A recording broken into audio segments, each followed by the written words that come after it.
Hi everyone, welcome to the visual guide for the Howling Eye, where you will fight Garuda. This is the third and final primal you will encounter in the main story questline in Final Fantasy XIV, A Realm Reborn. In this video, we look at the story mode or normal version of the encounter. Thanks for joining me. My name is Ms. Tech, and I'll be your dungeon guide. While Garuda's arena is still the same round area we're used to, you'll notice that there are 4 stone pedestals centered around the room. These are the key to surviving one of Garuda's devastating attacks, but be careful, these rocks take damage and will not last you to the end of the fight. We begin by tanking Garuda against the far stone wall. Tanks need to keep their eyes open for the ability SLIPSTREAM. This ability is a heavy-hitting frontal cone that can be avoided simply by moving away from her direct line of sight. It's a fairly long cast, so you have plenty of time to avoid it. While getting hit by 1 or 2 here and there isn't that bad, getting consistently hit by this will be way too much damage for the healer to keep up with. Garuda will teleport to one end of the room and begin her devastating attack. She shrieks through the center of the room and anyone in LOS will most likely die. This is where the rocks come in. As soon as Garuda disappears, all players must immediately run an LOS behind the rocks. There's not much time to do this, so be ready for it. Each time Garuda shrieks, the rocks will take damage. The smaller the rocks get, the less protection they offer.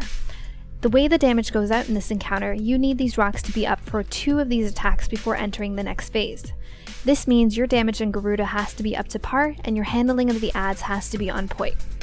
After each shriek, Garuda will spawn a high number of feathers on herself.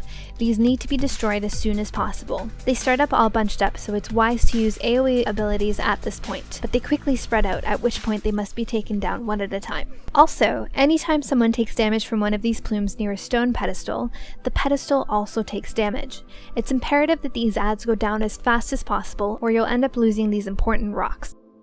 For the second shriek, Garuda will teleport to the opposite end of the room. Again, LOS behind the rocks. At around 50%, Garuda will teleport to the middle and shoot out adds again. You need to LOS here and destroy the adds as fast as possible. Eventually, she will teleport back to the middle to begin the second phase. Her blast here will destroy any remaining rocks. That's right, for phase 2, you have no clutch rocks to save you from damage. Obviously, at this point, the healing requirement ramps up. The original room becomes engulfed in winds, narrowing the area you have to fight Garuda into something much smaller. Stepping into these purple winds will do damage to you and should be avoided as much as possible. Garuda will continue to summon adds and shriek in this phase. She will either port to the center of the room and shriek, at which point players need to move out of her direct line of sight, or she will teleport into the winds and cast Shriek down the length of the arena. As there are no rocks to hide behind in this phase, the way to deal with this is to move as far away from her as possible, without stepping into the winds. You'll still take some damage, but it's relative to how far away you are from Garuda when she casts her shriek. If you're having trouble with this phase, be sure to use cooldowns and limit breaks here. This is the hardest part of the whole fight, and getting this down as fast as possible is the key to winning the war.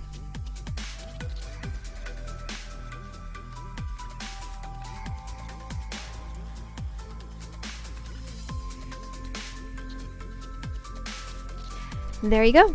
If you have any questions, let me know and I'll do my best to answer. As always, thanks for watching. Till next time.